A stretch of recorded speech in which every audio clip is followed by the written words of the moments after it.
Caracol Radio y la Pontificia Universidad Javeriana presentan La inteligencia artificial y el futuro de lo humano. Conduce Hazel Mora. Y bienvenidos a este especial de Caracol Radio al lado de la Pontificia Universidad Javeriana. El especial de hoy nos interesa muchísimo y se llama La inteligencia artificial y el futuro de lo humano. Y me acompañan Óscar Hernández, doctor en Ciencias Sociales y Humanas, magíster en Estudios Culturales, administrador cultural, maestro en música y director del Instituto Pensar.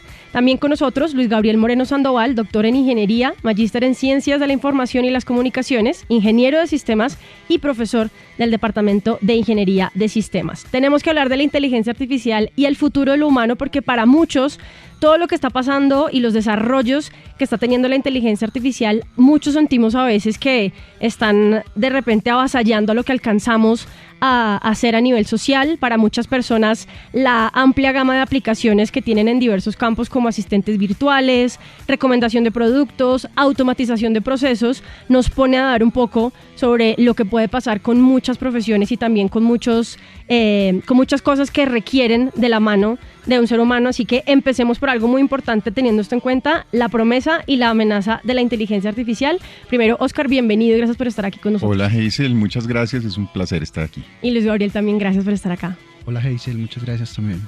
Quiero saber para el punto de vista más que tienen ustedes el desarrollo de la inteligencia artificial, ¿sienten que ha sido de una manera que de repente nos está desbordando con lo que alcanzamos a entender como seres humanos con lo que está pasando? A veces está más rápido que lo que podemos de repente asimilar. Pues yo creo que la respuesta más técnica le corresponde a él, pero yo creo que apenas estamos empezando a tener esa sensación y se va a seguir acentuando muy probablemente en los próximos años porque precisamente la aceleración cada vez va a ser mayor. Sí, de hecho la inteligencia artificial no es un tema nuevo, ¿no? Ya llevamos muchos años en esto, pero los últimos años han sido grandes avances con precisamente la inteligencia artificial generativa, que es la que está impactando hoy por hoy las organizaciones y el mundo entero. Hay algo que le preocupa mucho a la gente. Hace poco estuvo en un premio en Londres una de las personas que hicieron parte del desarrollo del código que crea lo que conocemos ahora como inteligencia artificial, y él hablaba de un riesgo inminente si seguimos permitiendo que de repente ese tipo de herramientas superen lo que puede llegar a ser un ser humano. ¿Existe ese riesgo? ¿Realmente puede llegar ese momento en que, no sé, mucha gente hace la referencia a la película Yo Robot y tiene uno como ese susto al futuro? ¿Existe ese riesgo del mal uso, de que de repente sea la inteligencia artificial llegue a desarrollar una inteligencia superior a lo que puede llegar a ser un ser humano? Yo inicialmente pensaría que no. La inteligencia artificial se basa precisamente en patrones y ejemplos que nosotros hemos brindado para que la máquina logre entender y logre hacer lo que nosotros como humanos hacemos.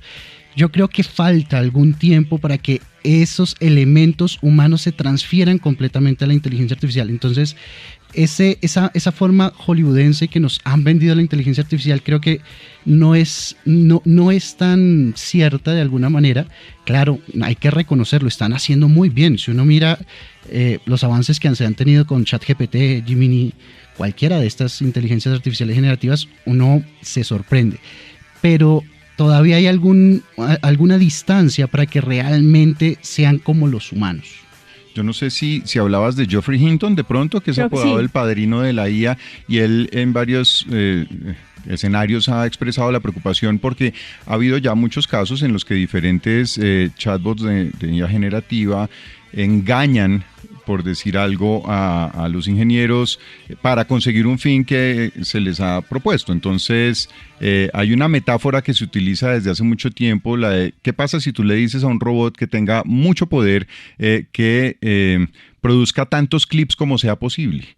Entonces, si esto se lleva al extremo, llega a convertir cada una de las personas del planeta en clips, y la naturaleza en clips, y los animales en clips, porque es el fin que se le ha puesto, ¿no? Entonces, un poco el temor es a qué tanto la humanidad va a seguir teniendo control sobre los fines, que es en últimas lo que guía la operación de un agente autónomo, y qué tanta autonomía van a tener esos agentes. Pero pues la discusión es muy compleja y está abierta.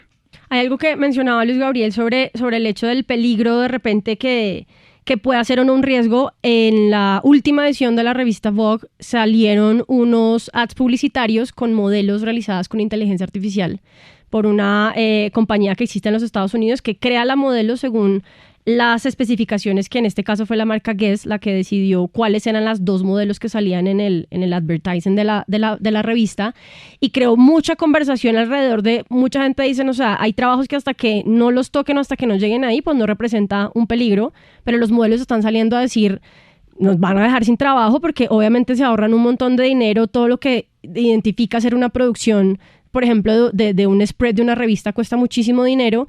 Y por otro lado también personas que están en el margen de las modelos plus size, lo que sea, además se tiene que vivir como mujer con un ícono de cómo tiene que ser una mujer. Muchas mujeres decían, estamos compitiendo ahora con algo que está generado para verse perfecto, sí, tratando de competir entre comillas con una modelo de carne y hueso, y yo siento que no, o sea, me comparo con eso y me siento mal. Los modelos están diciendo, creamos además una fórmula de inclusión y ahora van a crear modelos perfectos.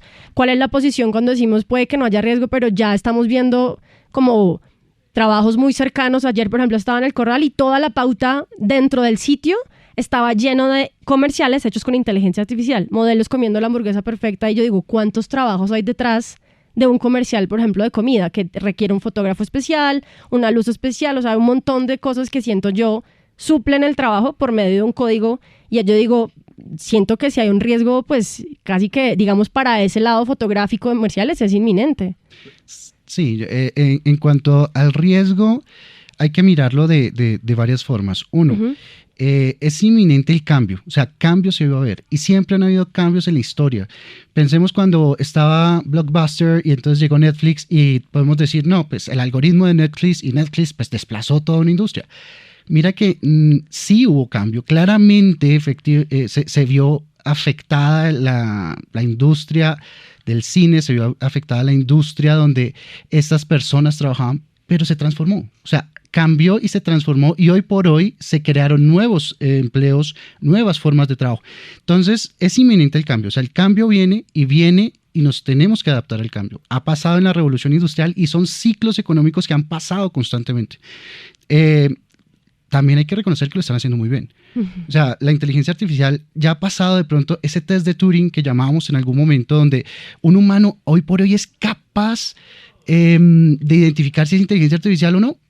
Ya no, ya nos engaña completamente. Muy probablemente esos modelos que tú mencionas, una persona del común ve la foto y dice, es una persona, no logra identificar si es inteligencia artificial o no. Entonces es una realidad que efectivamente llega, es una realidad con la que vamos a convivir, y el cambio está allí. ¿Qué tenemos que hacer como sociedad? Prepararnos para el cambio. ¿Cómo sacamos provecho de la inteligencia artificial? Sí, pero yo creo que aunque todas las revoluciones tecnológicas anteriores han producido modificaciones en el trabajo y han generado nuevos trabajos, eso primero que todo ha tomado tiempos más largos en otras revoluciones, y segundo, no ha sido con un alcance tan masivo. Yo creo que hay varios factores aquí que hay que tener en cuenta. Es uno, la velocidad de la sustitución. Va a perderse mucho trabajo en las industrias creativas, en todo tipo de industrias que demanden trabajo intelectual. Cualquier trabajo frente a un escritorio es candidato inmediato a ser sustituido. Programadores junior van a desaparecer, o por lo menos eso están anunciando personas como Mark Zuckerberg y sus amigos.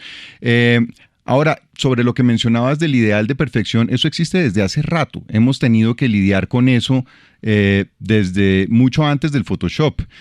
Lo que pasa es que esto se va a acentuar porque precisamente los modelos están alimentados con información en la que prima toda esa producción cultural en la que nos hemos concentrado en alcanzar la perfección. Entonces, lo que hace un modelo que está alimentado con una información masiva es convertirse en un dispositivo de promediación. Coge lo más prominente, lo promedia, y en eso basa sus, digamos, eso es lo que termina determinando sus sesgos. Entonces, esto lo que va a pasar es que no es nuevo, pero se va a acentuar, y la pérdida de trabajo, si no nos engañemos, va a ser muy, muy, muy fuerte, porque además esta es una tecnología que sí tiene una vocación de sustitución, no de herramientas, sino está pensado para en lo posible sustituir trabajo humano, para hacer una conversión de trabajo en capital. Es que esa es parte como del riesgo que además Luis Gabriel decía. hablaba, no sé, del cambio de Blockbuster a Netflix, la revolución industrial, y es lo que dice Oscar, cuando uno mira ese tipo de comportamientos en la historia es el cambio de la herramienta, no sé, el caballo a la bicicleta, llegó el carro, pero el humano seguía siendo la persona en control de lo que esa herramienta hacía o dejaba que hacer, y con la inteligencia artificial siento que el problema es lo que dice Oscar, estamos sustituyendo el capital humano, el craftman de un humano, la forma de pensar de un humano, y me gusta que Luis Gabriel hace cara de, ¿por qué? Sí, no. De hecho, podríamos cuestionar qué tan inteligentes son estas herramientas. O sea, estamos hablando de inteligencia artificial y estamos hablando al final de replicar patrones. Estas inteligencias artificiales son tan buenas como su base de conocimiento. ¿Qué hacemos efectivamente? Si la entrenamos con un conocimiento que viene de Internet, de grandes volúmenes de bases de datos y información, pues vamos a tener eso replicado. No es que esté generando nueva información, identifica patrones y los pone allí. Entonces, no es tan inteligente si lo pensamos como nosotros, como un humano, una inteligencia orgánica, que podemos, desde todo el sentido de la palabra inteligencia, realizar procesos cognitivos fuertes. Claro, hoy por hoy sí queremos hacer en la inteligencia artificial procesos cognitivos, pero hacia allá vamos caminando. O sea, yo por el contrario siento que si bien, y estoy de acuerdo con Oscar, o sea, va muy rápido, eso sí hay que admitirlo, y va muy rápido es por la capacidad de cómputo que tenemos hoy por hoy y la miniaturización de la tecnología. O sea, eso ha habilitado de manera abismal la cantidad de elementos que la inteligencia artificial requiere. Pero sigo siendo muy cauto en pensar en que no va a reemplazarnos del todo. Nosotros vamos a seguir estando entrenando modelos, ajustando modelos y apoyando para que funcionen. Sí hay un cambio, efectivamente. Sí, pero yo creo que ahí hay un espacio para la agencia humana en el siguiente sentido. Si la usamos como herramienta, es más probable que siga siendo herramienta. Si la usamos como sustituto, es más probable que nos sustituya pronto. Por eso es preocupante que mucha gente utiliza, no sé, ChatGPT para pedirle consejos de vida, cosas para definir cuáles son sus propósitos en la vida, y yo creo que precisamente eso es lo que tiene que seguir estando en un ámbito humano. En la medida en que uno conozca más las herramientas basadas en inteligencia artificial generativa, las cacharree, les descubra los sesgos, aprenda cuáles son sus limitaciones, etcétera, y lo utilice para fortalecer sus propios procesos cognitivos, laborales, etcétera, y fijarse sus propios propósitos, yo creo que estamos teniendo un seguro, pero desafortunadamente esa no es la tendencia. La tendencia tanto de empleadores o empresarios que quieren robotizar enormes masas de fuerza de trabajo, como de las personas usuarias que están viendo en la IA un sustituto de muchas cosas, marcan otra tendencia que sí es muy preocupante, pero es una tendencia que estamos marcando nosotros los seres humanos, no la IA. Hay algo que además puede marcar más esa tendencia, y es el hecho de la brecha social, porque el acceso es desigual y la concentración del poder está en las grandes corporaciones que, siento yo, están utilizándolo como sustituto y no como herramienta. ¿Ustedes ven eso de esa manera o sienten que en el momento en que pueda llegar a existir de alguna manera que todos tengan el mismo acceso, podría cambiar la manera en que la gente esté consumiendo la inteligencia artificial? Sí, ahí Luis Gabriel me hizo un guiño. Sí.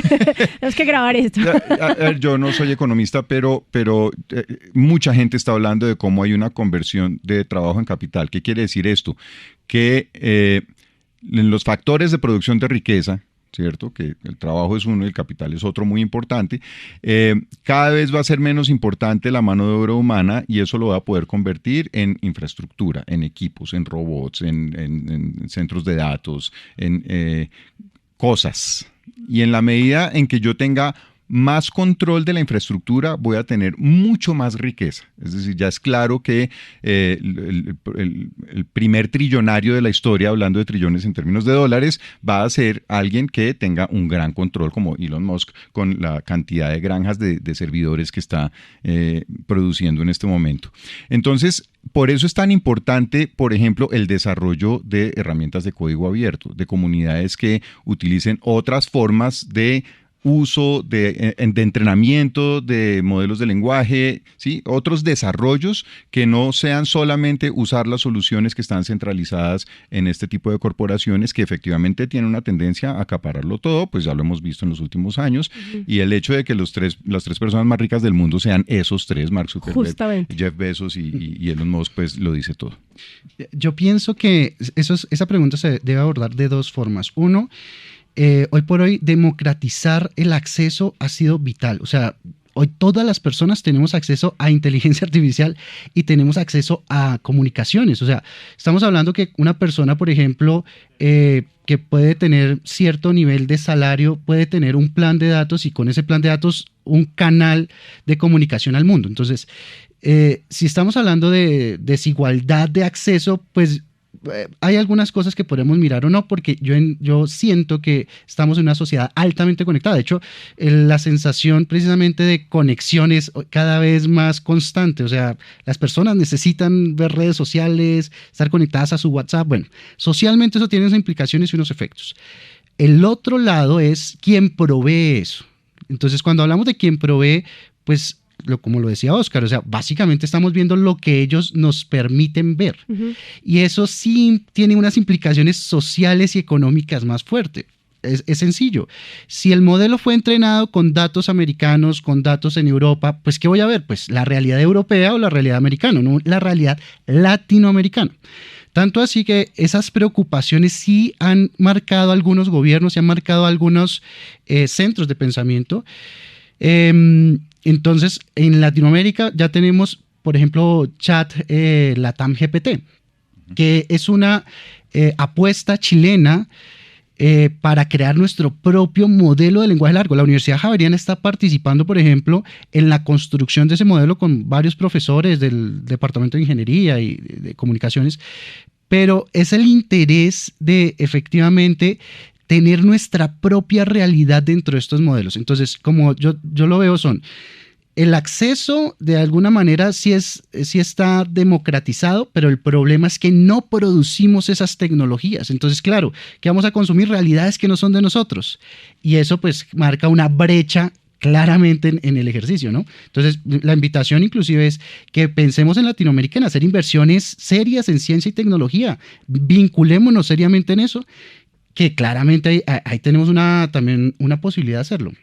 ¿Cómo ven ustedes el panorama específicamente de Colombia en cuanto al desarrollo? Porque también siento que, aparte de que el desarrollo, y nos están explicando acá Luis Gabriel, que estamos basados en modelos y en cultura y en información que no es la nuestra, algo que también siento que llega muy tarde es la legalización o qué tanto puede o no hacer la inteligencia artificial. En Italia, por ejemplo, en Nueva Zelanda le están dando a las personas la opción de registrar su rostro para que puedan tomar una acción legal contra algún tipo de inteligencia que use su imagen o su voz sin monetizar. Y siento a veces que quisiera saber para ustedes cómo está ese marco legal y ese marco también de desarrollo en Colombia exactamente, porque hace poco también pasó un locutor, está a la Asociación Colombiana de Locutores, escuchó una cuña con su voz, iba en su carro, y él, pues yo nunca grabé esto. Y fue a mirar y, no, mira, es que esto lo grabamos aquí, pero la voz viene inteligente. No es mi voz. Y era la voz de él y no existía al momento de entrevistarlo el marco legal para saber, entre comillas, con quién peleaba, porque se botaban la pelota entre las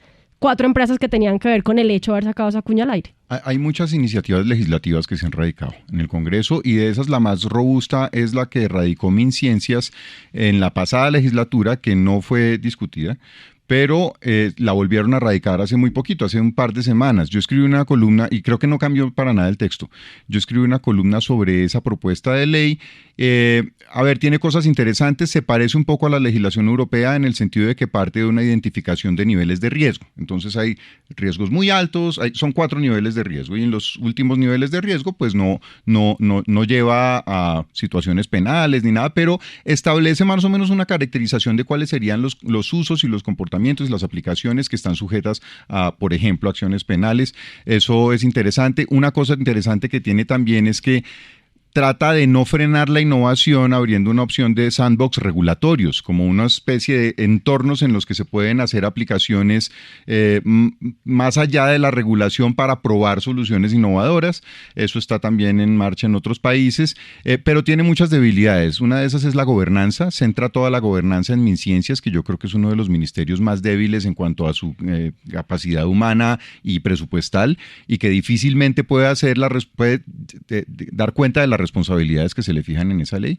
Y por otro lado, también en el tema laboral solamente da la recomendación de que las empresas empiecen a vislumbrar planes de adaptación, pero no hay nada con más dientes. Entonces yo creo que tiene muchas oportunidades de mejora, pero en ese sentido está en un nivel similar de otros países de Latinoamérica. En la misma exposición de motivos de la ley se hace un recorrido por distintas legislaciones y yo creo que los avances son parecidos, apenas tanteando cosas, porque es que es muy difícil regular algo que se está moviendo tan rápido. Ya vamos a conocer la opinión de Luis Gabriel sobre esta pregunta, pero antes les preguntamos a ustedes qué harían si su trabajo lo empieza a hacer una inteligencia artificial. Ya regresamos. La verdad, mi trabajo ya lo puede hacer en cierta medida la inteligencia artificial.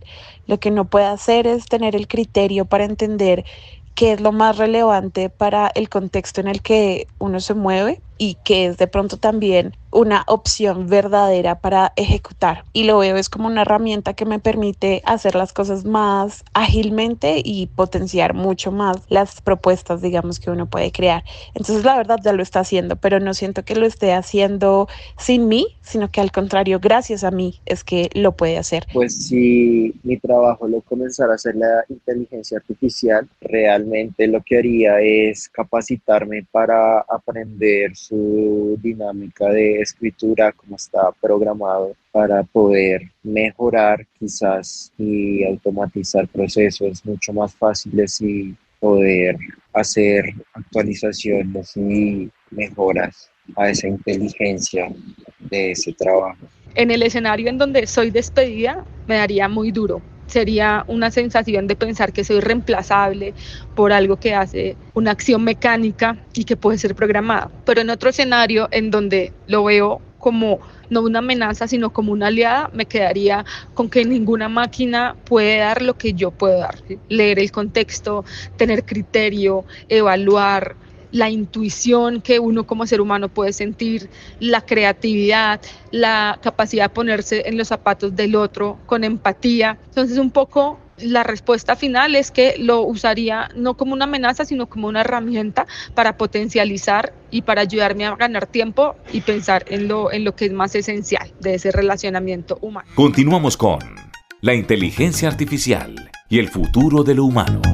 Y continuamos con nuestro especial La inteligencia artificial y el futuro de lo humano, una unión entre la Pontificia Universidad Javeriana y Caracol Radio. Me acompañan Óscar Hernández y Luis Gabriel Moreno Sandoval y los dejamos con la respuesta en punta, Luis Gabriel, sobre la legislación y el desarrollo de inteligencia artificial en nuestro país. Yo considero que en legislación Colombia, por ejemplo, es uno de los países que más legislación tiene y que ha tratado, por ejemplo, en Latinoamérica, de vincular temas de inteligencia artificial. Digamos que podemos ver latitudes en Europa, algunos países, Estados Unidos, pero lo que pensaría de fondo es que todavía nos hace falta realmente entender los usos de la inteligencia artificial y en qué condiciones para legislar de manera adecuada. Por ejemplo, tenemos los problemas de los deepfakes o problemas sencillamente de derechos de autor que estábamos discutiendo previamente, y en ese tipo de cosas todavía no es tan claro qué vamos a hacer con la inteligencia artificial. O sea, sabemos que la inteligencia artificial hace tareas excelentes, que es capaz de engañar a un humano, que lo está haciendo medianamente bien. Entonces, hay todavía desarrollos que no se han generado. Las organizaciones no tenemos claro cómo aplicar, cómo generar soluciones concretas. Sabemos que sirve para muchas cosas, pero no hay cosas todavía tan concretas para decir, en eso vamos a legislar, eso debe quedar de alguna forma normado. Yo todavía con eso soy bastante precavido, un poco cauto en pensar que tenemos algo muy formado, que el mundo tiene algo muy formado, porque estamos hablando de tecnologías que vienen desarrollándose hace 4 años, de una tal vez en una burbuja de uso constante donde sale el modelo americano, OpenAI sacó su modelo, entonces Google dijo, bueno, Gemini, después también Microsoft Copilot, y después dicen los chinos, no, yo les optimicé el tema y saco DeepSeek R1, y comenzamos a tener una competencia de quién lo hace más rápido, cuál modelo funciona, pero la pregunta de fondo es, ¿qué tanto lo estamos usando para solucionar problemas industriales? Sí. Todavía sigue siendo una burbuja el uso, y de hecho en las proyecciones del cuadro mágico de Gartner uno puede ver que en el tiempo ya comienza a ser usado más tecnologías que sí son de largo alcance como el cloud y bueno, HPC, cosas de esas. Pero lo que ocurre con la inteligencia artificial generativa y este tipo de modelos comienza a no usarse tanto, más que no usarse es como bajar la expectativa de lo que eso implica. O sea, estamos más como en el hype de la novedad. Exacto. O sea, esto podría bajar. Ya vamos a comenzar a bajarlo y nos vamos a dar cuenta porque si ustedes notan estamos invadidos de modelos. Todo el mundo está sacando un nuevo modelo. Bloomberg sacó un nuevo modelo. Cada quien saca un nuevo modelo. Estamos con el tema latinoamericano, con el CENIA, que es el Centro de Inteligencia Artificial chileno, que también estamos sacando un nuevo modelo latinoamericano que colabora México, Argentina, Chile, Perú, Bolivia, Colombia, con los investigadores de la Universidad Javeriana, de los Andes y algunos otros investigadores. Entonces, todos estamos sacando modelos. ¿Para qué los vamos a usar?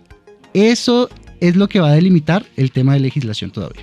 Algo que mencionaba Luis Además, estamos hablando también de derechos de autor, y es una preocupación sobre todo en el campo artístico. Midjourney en su momento, cuando estuvo la novedad, muchos artistas se dieron cuenta que varios de los modelos que generaban eran muy parecidos a las obras que ellos pintaban, y que pues aprender a pintar es un proceso, bueno, las personas que son empíricas igual es un proceso largo.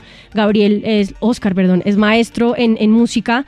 Hace poco Pixar y DreamWorks están también demandando a Midjourney porque están generando, no sé, a Darth Vader, a Nemo, o la gente quiere una foto con Darth Vader. Disney como momentico, Darth Vader es mi creación y tiene una protección de copyrights. ¿Cómo ven ustedes ese mundo de proteger o no cosas que ellos están en un vacío legal de no, si lo puedo usar, si lo cojo por este lado, entonces no me estoy robando nada porque es que no estoy cobrando? Y ahí en Estados Unidos ya van varias demandas. Les contaba que un país ya decidió proteger, que los ciudadanos puedan proteger su imagen para evitar este tipo de cosas. Eso es algo que definitivamente va a seguir pasando, y ven ustedes que ese vacío legal va a seguir existiendo, o va a llegar un momento en que les van a decir, hey, controlen cómo alimentan sus inteligencias artificiales, sus códigos o su inteligencia generativa, porque bien o mal si está usando la creación de un ser humano que gastó un montón de tiempo o tuvo un montón también un pago para hacer algo que los estamos utilizando, lo que pasó con Estudio Ghibli, por ejemplo. Uh-huh.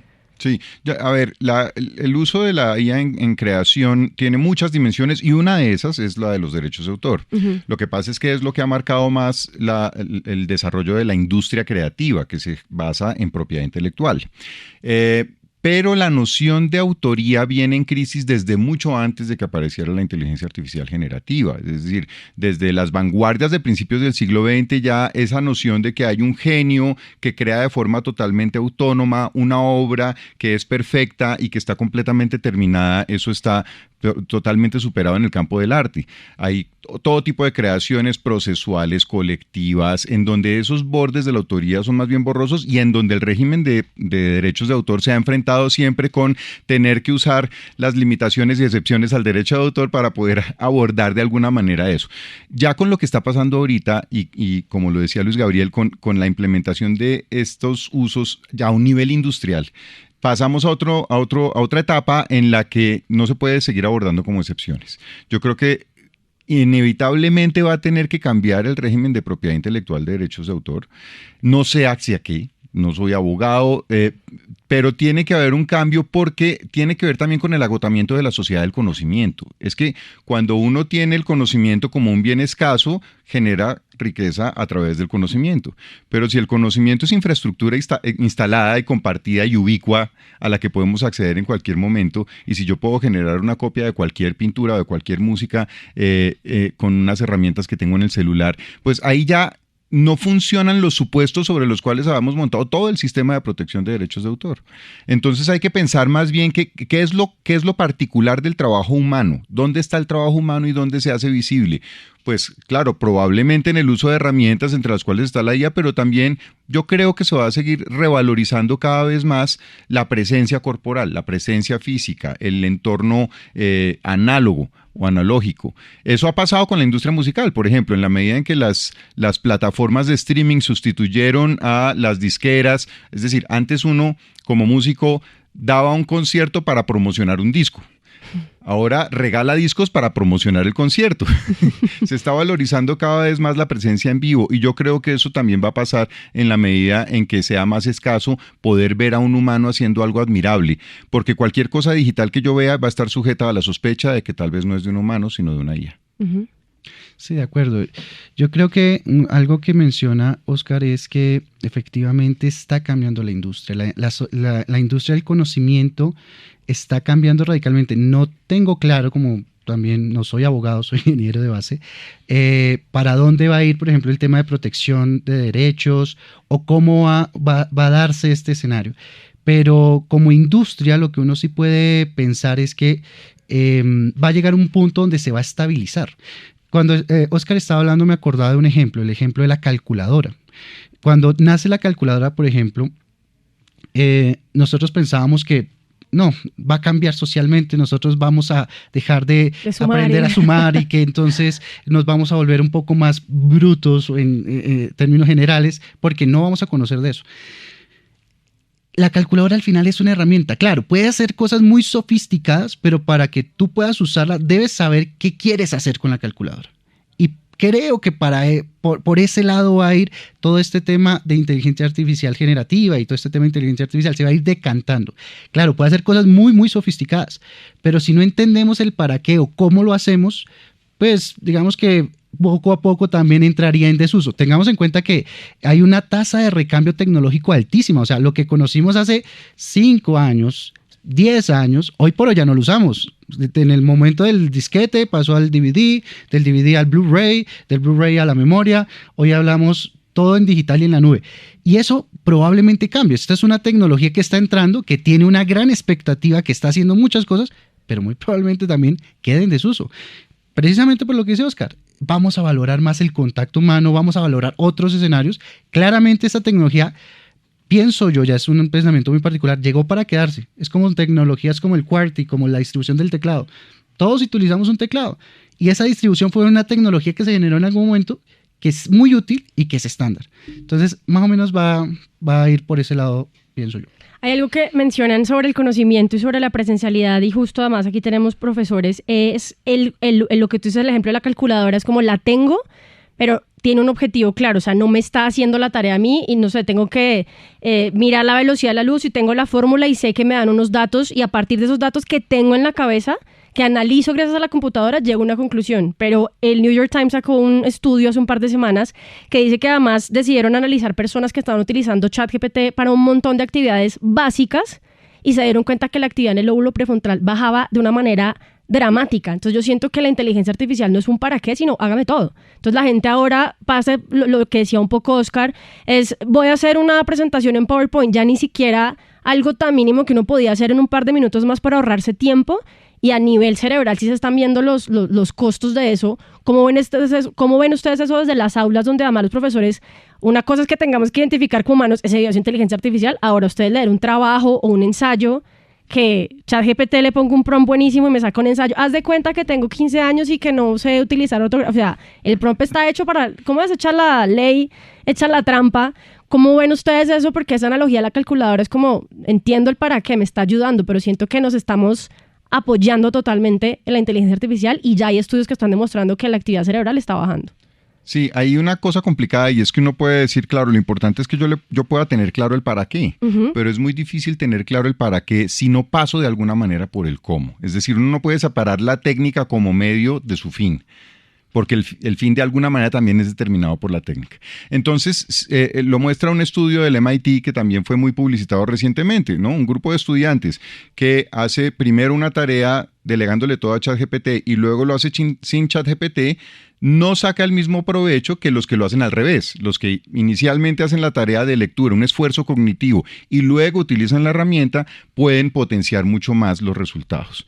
Entonces, eso nos lleva a pensar, yo estoy tratando en mis clases, por ejemplo, de maestría en estudios culturales, de cambiar la forma en que se aproximan los estudiantes a la teoría. Primero, potenciar el alcance. Uno ya no tiene que limitarse disciplinariamente o metodológicamente tanto cuando tiene la posibilidad de acceder mucho más rápido a unos volúmenes mucho más grandes de información.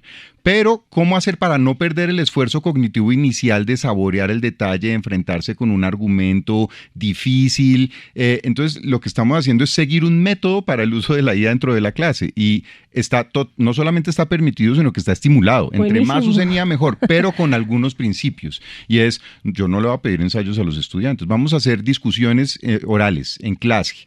Y las tiene que guiar un estudiante que se ha empapado de unos textos, que ha masticado a fondo con ciertos detalles y el resto pueden, a través de herramientas de inteligencia artificial, potenciar la discusión. Digamos, estamos probando varias metodologías, pero basadas en ese principio de no vamos a renunciar totalmente a los medios y, por supuesto, no a los fines, pero sí vamos a tratar de usarla como herramienta. Es una decisión también que se puede tomar. Buenísimo. De acuerdo. Yo pienso y sigo insistiendo, es una herramienta y debemos verlo de esa manera. Entiendo que hay cambios sociales y culturales que se van a ir viendo en la medida en que se implementa y que sí, hay unos efectos no necesariamente buenos, también hay unos efectos adversos al usar ese tipo de herramientas. Es sencillo, si un niño no aprende a escribir a mano, por ejemplo, pues no genera en su cerebro ciertas conexiones que le permite posteriormente resolver otras tareas. Y eso es algo con lo que hoy por hoy nos estamos enfrentando. Es que, por ejemplo, no nos quedemos con el tema de inteligencia artificial, veamos del uso del impacto del celular, algo tan simple, en los niños. O sea, un niño ya probablemente tenga acceso más rápido a una pantalla que a un lápiz y a tratar de escribir. Entonces, esos cambios sociales que no necesariamente son solo inteligencia artificial, sino cambios donde la tecnología se ha vinculado de manera estrecha a nuestros escenarios sociales.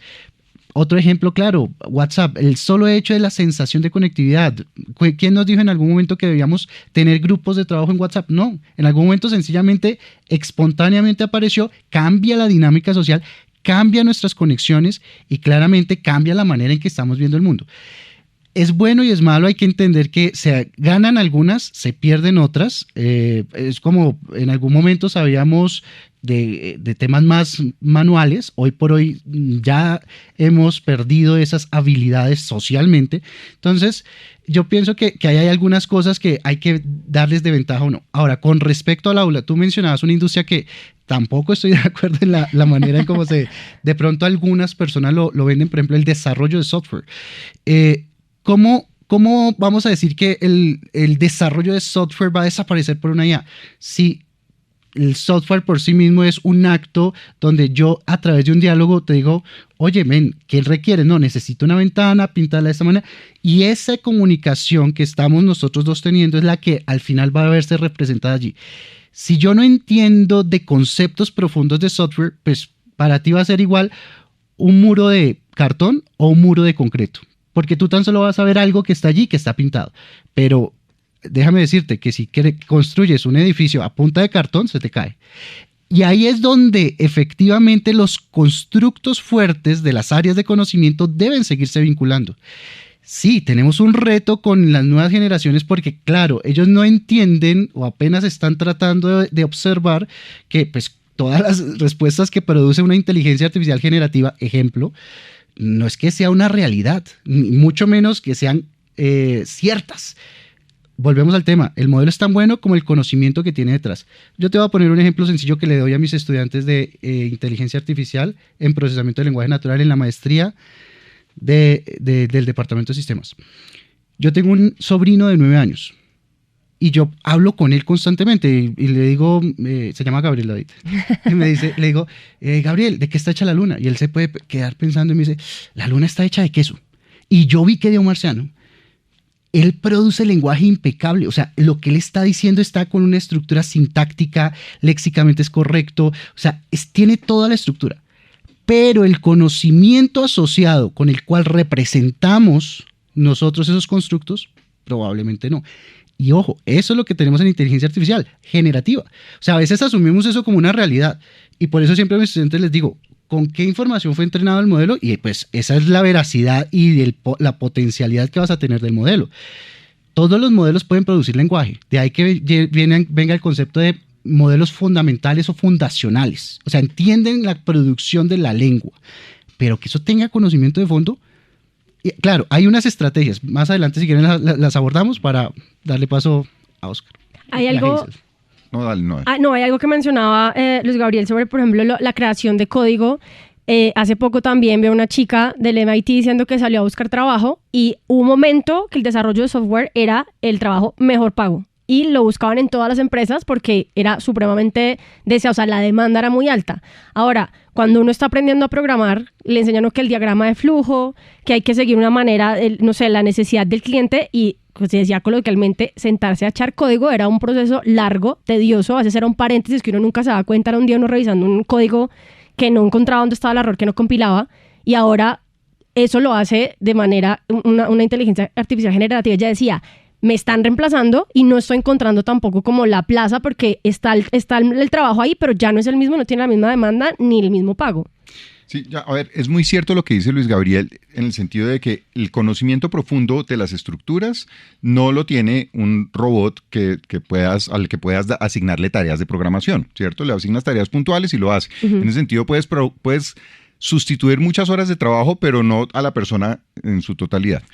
Pero sí quiero señalar una diferencia con lo que pasa con otras tecnologías. Digamos, si yo estoy acostumbrado a escribir a mano y sustituyo la escritura a mano por escritura en un teclado, se me atrofia la escritura. Se pierde, Todos sí. hemos tenido una letra horrible desde que utilizamos los pulgares en el celular, ¿cierto? Pero seguimos teniendo una herramienta con la cual comunicamos unas ideas. Digamos, el propósito para el cual estoy utilizando esa herramienta, la mano o el teclado, sigue estando ahí y sigue estando atravesado por mis procesos cognitivos. El problema de delegar los procesos cognitivos es que ya no vamos a tener una herramienta por la cual sustituir eso. Es como la última herramienta para poder definir los propósitos y los fines. Uh-huh. Entonces, si ya no tengo ingenieros que se estén formando en la base para entender esos conceptos estructurales fundamentales que permiten que un edificio de código no se caiga, para no hablar de fragmentos de código que pueden funcionar perfectamente por una IA, sino del edificio del código, si no tengo a alguien que haya pasado por ese aprendizaje, entonces es muy difícil poder tener el panorama para poder darle esos propósitos o los fines o las preguntas fundamentales el horizonte de sentido que le tengo que dar a esa programación que estoy haciendo, el software que sea. Entonces, es para insistir en lo que estaba diciendo ahorita, yo no puedo desligar la técnica, el pasar por el hacer de los fines que defino. Si yo delego la técnica y delego los fines, lo que estamos anulando es el hacer humano sobre el mundo, o sea, lo que los griegos llamaban la tecné, en última, la posibilidad de transformar el mundo a escala humana a través de herramientas. Delegar eso es, así no nos extingan una manada de robots salvajes, es de alguna manera sí acercarnos a un fin de la humanidad como la conocemos. De acuerdo. Yo quisiera responder la pregunta anterior que hacías y es...